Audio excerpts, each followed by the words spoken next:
how does the technology enable that ability for companies now to take kind of ownership of not only what they're spending per vendor, but the overall rate of investor rate of return on that spend that they're utilizing for those vendors? Yeah. So at Glean, we talk about like the spend accountability cycle. And, basically it goes something like this, that we're unlocking the value of an untapped data set, like line item information on your bills and receipts.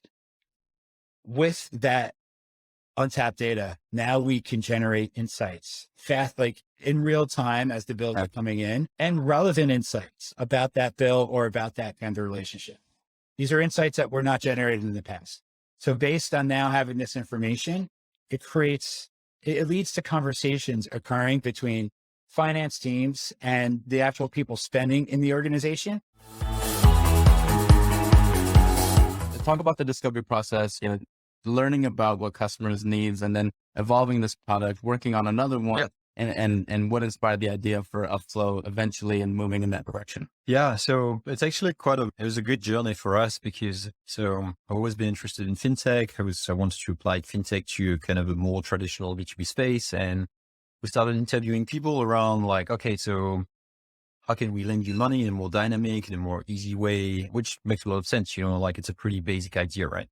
And the thing is just that we were trying to get to a little bit as to the why, why do you need to borrow money? Why do you need to cover like short-term gaps in terms of cash management and stuff? And the funny thing was that as we interviewed people, we realized that like very oftentimes, like the answer when you were thinking in terms of short-term financing, which is what we wanted to do, was more around like, well, I have to pay my bills. I can't get paid by my customers on time. So I just need to bridge that gap. And I think the idea of Upflow came.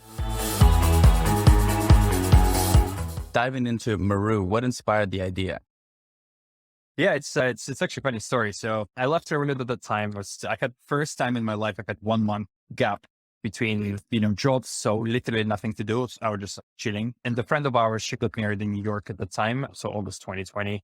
And she called my wife, shared all the issues she'd been through, like during the wedding planning process, and also how difficult was it to pay for the wedding. And you can imagine, it's like midst of COVID, it just started. So it's kind of like a mess. And I was like sitting and thinking, like, I've been following Klarna for quite a while, just from the professional standpoint.